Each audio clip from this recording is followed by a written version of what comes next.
ప్రభువులో ప్రభు అయిన యేసుక్రీస్తు వారి నామములో ప్రియులైన మీకు అందరికీ శుభాభివందనాలు తెలియజేస్తూ దేవుని వాక్యాన్ని ధ్యానం చేయడానికి మరొకసారి మిమ్మల్ని ప్రేమతో ఆహ్వానిస్తూ ఉన్నాం.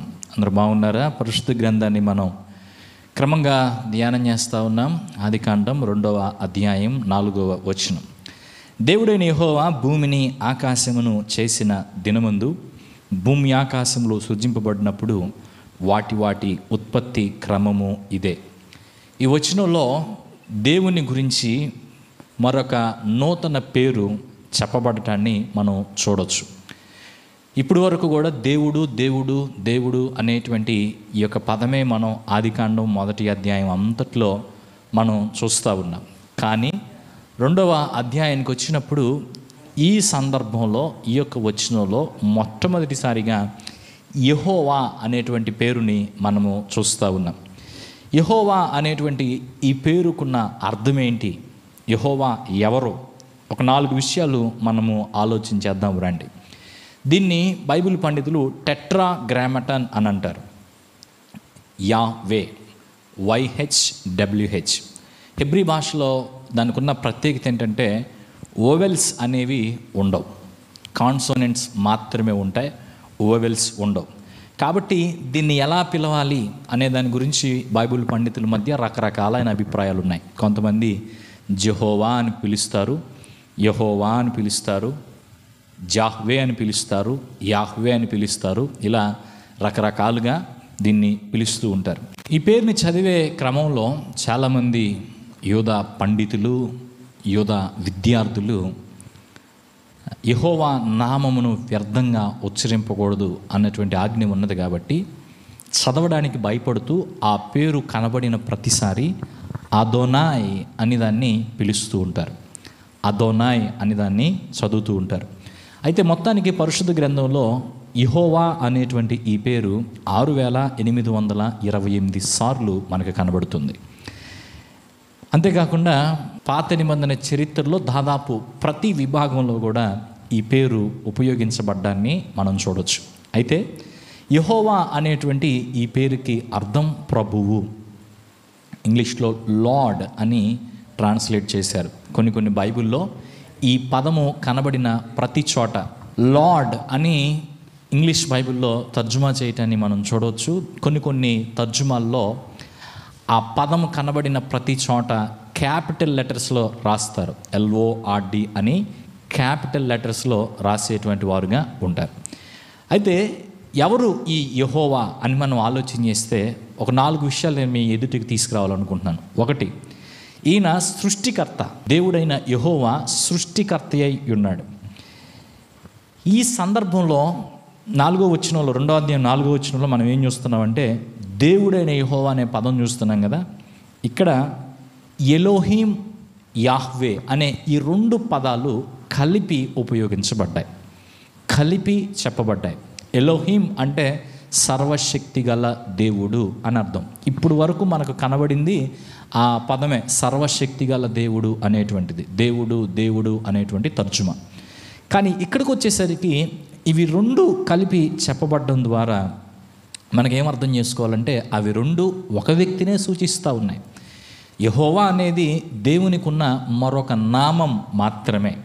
యెహోవా అనేటువంటి ఈ యొక్క నామానికి ఇంకా చాలా జోడించబడిన సందర్భాలు కూడా ఇతర సందర్భాల్లో ఉన్నాయి. యెహోవా ఈరే, యెహోవా రాఫా, యెహోవా షమ్మా, యెహోవా నిస్సి అని ఇలా అనేకమైన పేర్లు వాటికి జోడించబడ్డాన్ని మనం చూడవచ్చు. అయితే ఇక్కడ ఎలోహిం, యాహ్వే అనే ఈ 2 పదాలు కలిపి చెప్పడాన్ని బట్టి మనం ఏం అర్థం చేసుకోవాలంటే అది దేవుణ్ణే సూచిస్తూ ఉన్నాయి. గతంలో అంటే 1వ అధ్యాయంలో ఏ దేవుడైతే ఉన్నాడో ఆయన్నే ఇది సూచిస్తూ ఉన్నాయి. సో దీన్ని బట్టి మనం గమనించాల్సింది ఏంటంటే యెహోవా అనే పేరు కలిగిన ఈయన ఒక జాతికో, ఒక దేశానికో, ఒక ప్రాంతానికో పరిమితమైనటువంటి వ్యక్తి కాదు. ఆయన సృష్టికర్త అయి ఉన్నాడు. విశ్వమునకు ఆయన సృష్టికర్త అయి ఉన్నాడు. ఈ వచనం దాన్ని స్పష్టం చేస్తుంది. దేవుడైన యెహోవా భూమి ఆకాశమును చేసిన దినమందు అవి సృజింపబడ్డప్పుడు వాటి ఉత్పత్తి క్రమం ఇదే. సో యెహోవా సృష్టించిన వాడుగా ఉన్నాడు, లేదా సృష్టికర్తగా ఉన్నాడు. ఆయన సర్వలోకమును సృజించిన వాడుగా ఉన్నాడు. దేవుడు మనల్ని సృజించిన వాడుగా ఉన్నాడు కనుక మన జీవితం మీద సర్వాధికారము దేవునిదే. ఆయన ప్రభువుగా మన జీవితానికి ఉండాలి. మనము మన జీవితానికి ఆయనను ప్రభువుగా చేసుకొని కొనసాగేటువంటి వారమై ఉండాలి. రెండో విషయానికి వస్తే, యెహోవా అనేటువంటి ఈ పేరు కవెనెంట్ నేమ్ అని దీన్ని పిలుస్తారు. అంటే నిబంధన నామం. ఇది తన వ్యక్తిగతమైన పేరుగా దేవుడు పిలుచుకున్నాడు. మనందరికి కూడా రకరకాలైన పేర్లు ఉంటాయి. అందరికీ తెలిసిన పేరు ఒక పేరు, తర్వాత మన ఇంట్లో కొంతమందికి మాత్రమే, మన బంధువుల్లో, మన సన్నిహితుల్లో కొంతమందికి మాత్రమే తెలిసిన పేరు మరొక పేరు. ఇంకొన్ని సందర్భాల్లో భార్యాభర్తలు లేకపోతే దగ్గర వ్యక్తులు ముద్దుగా పిలుచుకునేటువంటి పేరు మరొక పేరు ఉంటూ ఉంటుంది. అదే రీతిగా దేవుడు తన వ్యక్తిగతమైన నామంగా దీన్ని ఎంచుకున్నాడు. అంటే ఈ నామము ద్వారా తనను తాను దేవుడు కొంతమందికి మాత్రమే తెలియపరుచుకున్నాడు. ప్రత్యేకంగా కొంతమందికి మాత్రమే తెలియపరుచుకున్నాడు. నిజమే, ఇప్పుడు మనకు ఒక పేరు ఉన్నప్పుడు అందరికీ తెలిసిన పేరు ఒకటి, రెండోది మనతో దగ్గర సంబంధం కలిగిన వ్యక్తులకు మాత్రమే తెలిసిన పేరు మరొకటి. ఆ పేరు ఇంకెవరికీ తెలీదు. ఎవరైతే మనతో దగ్గర సంబంధం కలిగిన వారుగా ఉంటారో వారికి మాత్రమే ఆ పేరు తెలుస్తుంది. ఇప్పుడు యెహోవా అనేటువంటి నామం కూడా దేవునితో నిబంధన కలిగినటువంటి వ్యక్తులకు మాత్రమే తెలిసిన పేరు. దేవుడు తాను ఎంచుకున్న కొంతమందికి మాత్రమే ఆయన తెలియపరిచేటువంటి పేరు ఈ పేరు. అయితే ఆదాముకి ఈ పేరు తెలుసా అంటే తెలుసనే చెప్పొచ్చు. ఎందుకంటే మొదటి నుండి కూడా ఆదాము దేవునితో నిబంధన కలిగిన వాడుగా ఉన్నాడు. వ్యక్తిగతమైన సంబంధము దేవునితో కలిగిన వాడుగా ఉన్నాడు. అంతేకాదు షేతు అనేటువంటి వ్యక్తికి, షేతు అనే ఆయన ఆదాముకు కుమారుడు.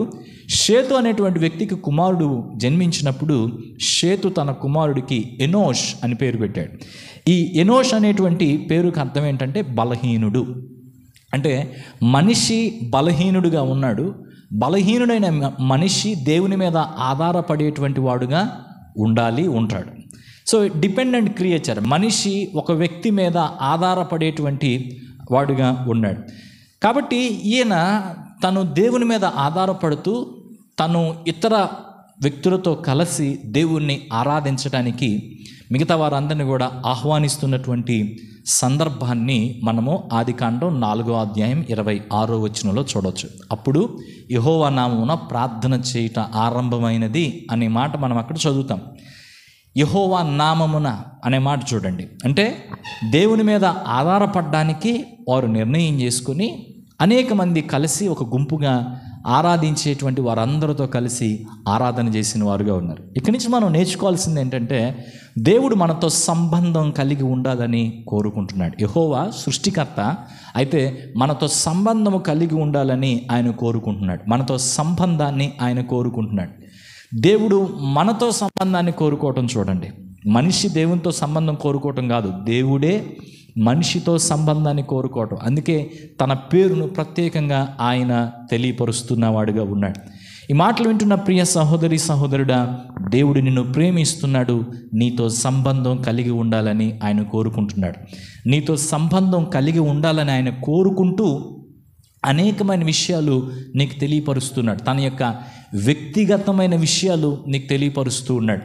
సో దేవుడు మనతో ఈ యొక్క వ్యక్తిగత సంబంధాన్ని కోరుకుంటున్నాడు కనుక మనం మన జీవితంలో దేవునితో సహవాసం చేసే వారముగా ఉన్నామా లేదా అనే విషయాన్ని పరిశీలించుకుందాం. నాకు దేవునితో సంబంధం ఉందా? నేను దేవుని మీద ఆధారపడే వ్యక్తిగా ఉంటున్నానా? నేను దేవునితో సహవాసం చేస్తూ ఆయనకు ప్రార్థిస్తూ ఆయనతో సమయాన్ని గడిపే జీవితాన్ని కలిగి ఉన్నానా లేదా అనే విషయాన్ని మనం పరిశీలన చేసుకొని ఈరోజైనా మనతో సంబంధాన్ని కోరుకుంటున్నటువంటి వ్యక్తి యొక్క గొప్పతనం తెలుసుకొని ఆయన సృష్టికర్తను తెలుసుకొని ఆయనతో సంబంధాన్ని కలిగి ఉండటానికి తీర్మానం చేసుకుందాం. మూడవదిగా యెహోవా ఎవరు అంటే ఆయన మనలను విమోచించేవాడు. ఇశ్రాయేలు ప్రజలను విమోచించడానికి దేవుడు దిగి వచ్చిన సందర్భంలో మోషేతో ఈ మాట చెప్పాడు. మోషే అడుగుతాడు, నన్ను వెళ్ళమంటున్నావు కదా, నేను వెళ్తే వాళ్ళు నన్ను నమ్మరు, వాళ్ళు అడుగుతారు దేవుడు నిన్ను పంపించాడంటే మరి దేవుని పేరేంటో చెప్పు అని అంటే, అప్పుడు మోషేతో దేవుడు చెప్పిన మాట ఏంటో తెలుసా? I am who I am.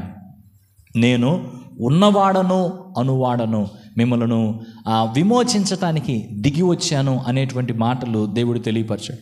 So ఇశ్రాయేలీలకు దేవుడు చాలా సందర్భాల్లో ఇదే మరలా చెప్పాడు, మిమ్మలను విమోచించు యెహోవాను నేనే. ఇంకా చెప్పాలంటే ఐగుప్తులో నుండి, ఐగుప్తు యొక్క బానిసత్వం నుండి మిమ్మల్ని బయటకు రప్పించిన వాడును నేనే. ఇశ్రాయేలు ప్రజల విషయంలో యెహోవా అనే ఆ పేరు విన్నప్పుడల్లా దేవుడు వారి బానిసత్వంలో నుండి బయటికి తీసుకొచ్చినటువంటి విధానం వారికి జ్ఞాపకం వస్తుంది.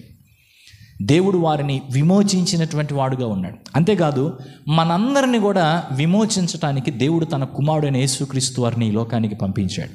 యేసుక్రీస్తు వారు కూడా ఒక సందర్భంలో తనను తాను ఈ విధంగా ఆయన పరిచయం చేసుకున్నాడు. యూదులకు చెప్తూ, అబ్రహాము కంటే నువ్వు ముందున్నవాడువా అని అంటే, యేసుక్రీస్తు వారు మాట్లాడినటువంటి మాట ఒకటి మనం చూద్దాం. అబ్రహాము నన్ను చూడాలనుకున్నాడు అని యేసుక్రీస్తు వారు మాట్లాడితే యూదులు అడిగారు, అబ్రహాము కంటే నువ్వు ముందున్నావా అన్నాడు. అప్పుడు యేసయ్య చెప్పిన సమాధానం ఏంటంటే, అబ్రహాము పుట్టక మునిపే నేనున్నాను, అబ్రహాం పుట్టక మునిపే నేనున్నాను అనే ఆ మాటను బట్టి వాస్తవంగా అది ఏం గుర్తు చేస్తుందంటే, నిర్గమాకాండం 3వ అధ్యాయం 14వ వచనంలో ఉన్నటువంటి ఆ మాటలకు ఎకో లాగా అవి అనిపిస్తూ ఉన్నాయి, వాటిని మనకి గుర్తు చేస్తూ ఉన్నాయి. సో ప్రభువైన యేసుక్రీస్తు వారు కూడా సర్వమానవాళి యొక్క పాపముల నుండి మనల్ని విడిపించడానికి ఈ లోకానికి దిగి వచ్చిన వాడుగా ఉన్నాడు. యెహోవా దేవుడు ఇశ్రాయేలును బానిసత్వం నుండి, ఐగుప్తు బానిసత్వం నుండి విమోచిస్తే, దేవుని కుమారుడైన యేసుక్రీస్తు వారు మనలను పాపపు బానిసత్వం నుండి విమోచించిన వాడుగా ఉన్నాడు. సో మనలను విమోచించేవాడుగా దేవుడు ఉన్నాడు. కాబట్టి యెహోవా అనే ఈ నామము, యెహోవా ఎవరు అంటే మనల్ని విమోచించేవాడనే సంగతి మనం గమనించాలి. మనల్ని విమోచించడానికి ఆయన దిగి వచ్చిన విషయాన్ని మనం జ్ఞాపకం చేసుకోవాలి. ఆయన సృష్టికర్త అనే సంగతి తెలుసుకోవాలి. రెండవది, ఆయన మనతో సంబంధాన్ని కోరుకుంటున్న విషయం అర్థం చేసుకోవాలి. 3, ఆయన మనలను విమోచించేవాడు అనే సంగతి మనము గ్రహించాలి. ఆయన మనలను విమోచించేవాడు అనే సంగతిని గ్రహించి మన కష్ట నష్ట బాధలన్నిటిలో ఆయనకు మనం అప్పగించుకుంటే ఆయన మనలను విమోచిస్తాడు. అన్నిటికి మించి పాపపు దాస్యంలో మనం ఉండగా, పాపపు శిక్ష మన మీద ఉండగా, పాపపు శిక్ష నుండి మనల్ని విమోచించేవాడు దేవుడు ఒక్కడే. ఆయన ఒక్కడే మనల్ని విమోచించేటువంటి వాడుగా ఉంటాడు. కాబట్టి మన యొక్క విమోచన కొరకై, మన పాపపు శిక్ష తొలగిపోవటానికి మనము దేవుణ్ణి ఆశ్రయించాలి. యేసుక్రీస్తు వారి యొక్క శిలువ మరణం యందు విశ్వాసం ఉంచేటువంటి వారంగా ఉండాలి. 4వదిగా, యెహోవా అనే ఈ పేరు మనకేం తెలియజేస్తుంది? యెహోవా ఎవరు అంటే మనతో సదాకాలం ఉన్నవాడు. మోషేకు దేవుడు ఈ మాట చెప్పాడు. మోషేకు చెప్పిన మాట ఏంటంటే, నేను నీకు తోడై ఉంటాను, వెళ్ళు, నేను నీకు తోడై ఉంటానని మోషేతో దేవుడు మాట్లాడిన వాడుగా ఉన్నాడు. అంటే తన ప్రజలకు దేవుడు తోడై ఉండి తన ప్రజలను నడిపించేవాడుగా ఆయన ఉన్నాడు. మోషేతో వాగ్దానం చేసిన దేవుడు మోషేకు తోడై ఉండి మోషే యొక్క పరిచర్య అంతట్లో ఆయన సహాయం చేశాడు. అదే రీతిగా ప్రభువైన యేసుక్రీస్తు వారు పరలోకానికి ఆరోహణమవుతూ చెప్పిన మాట ఏంటో తెలుసా? ఇదిగో సదాకాలము యుగ సమాప్తి వరకు నేను మీకు తోడై ఉన్నాను. సదాకాలం ఆయన మనకు తోడై ఉన్నాడు. ఎల్లప్పుడూ ఆయన మనకు తోడై ఉండేవాడుగా ఉంటాడు. కాబట్టి మనతో ఎల్లకాలము మనకు తోడై నడిపించేవాడుగా దేవుడు ఉన్నాడు. ఈ విషయాలు గమనించి ఆయన సృష్టికర్తని ఆయనకు లోబడదాం. ఆయన మనతో సంబంధాన్ని కోరుకుంటున్నాడు కనుక ఆయనతో సంబంధాన్ని మనం ఏర్పరచుకుందాం. ఆయన మాత్రమే మనల్ని విమోచించేవాడు కనుక ఆయనకు మన జీవితాలు అప్పగించుకొని ఆయన ఇచ్చే విమోచనను యేసుక్రీస్తు వారి రక్తము ద్వారా మనం అనుభవిస్తూ మన జీవితాల్లో ఆయన సదాకాలం మనకు తోడయుండి, ఈ లోకంలో ఎవరు మనల్ని విడిచిపెట్టినా, ఎవరు మనకు తోడయున్నా నిత్యము మనకు సహాయం చేసేవాడుగా, నడిపించేవాడుగా ఉంటాడు కనుక నిత్యరాజ్యంలో ప్రభుతో చేరడానికి సిద్ధపాటు కలిగి ఉండేవారంగా ఉందాం. పరిశుద్ధుడైన తండ్రి, నీకు వందనాలు చెల్లిస్తూ ఉన్నాం. మమ్మల్ని సృష్టించి మాతో సంబంధాన్ని కోరుకుంటూ మేము నిన్ను విడిచిపోయినప్పటికీ మమ్మల్ని విమోచించుటకు క్రయధనము చెల్లించి మాకు నిత్యము తోడై ఉంటానని వాగ్దానం చేసిన నీ మాటల కొరకు వందనాలు. ఈ సత్యాలను అర్థం చేసుకున్న మేము మీకు లోబడుతూ మీతో సహవాసం చేస్తూ మీ విమోచనను మా జీవితాల్లో మేము అనుభవిస్తూ మీ తోడును బట్టి ఈ లోకంలో విజయవంతమైన క్రైస్తవ జీవితాన్ని జీవిస్తూ నిత్య రాజ్యం కొరకై సిద్ధపాటు కలిగి కొనసాగునట్లు సహాయం చేయండి. ఈ మాటలు విన్నవారు ఎవరైతే నీ సన్నిధిలో ఏ విధమైన తీర్మానం చేసుకుని ప్రార్థిస్తున్నారో వారి యొక్క తీర్మానాలు స్థిరపరిచి ఆత్మీయ జీవితంలో ఎదుగుదల కలిగి ఉన్నట్లు వారిని మీరు ప్రోత్సహించమని వేడుకుంటూ ఉన్నాం. ఈ యొక్క వాక్య ప్రయాణంలో మీరు మాకు తోడయుండి ఆత్మీయంగా అన్ని విషయాల్లో ముందుకు నడిపించి బలపరిచి సహాయం చేయమని యేసుక్రీస్తు వారి నామంలో ప్రార్థిస్తున్నాం తండ్రి, ఆమేన్. ప్రభు మీకు తోడయండి. దేవుని యొక్క వాక్య సత్యాలను, ఆయన పేరులో ఉన్న గొప్పతనాన్ని అర్థం చేసుకొని ఆయనకి ఇంకా దగ్గరగా జీవించే భాగ్యం దయచేయునుగాక. ఆమేన్.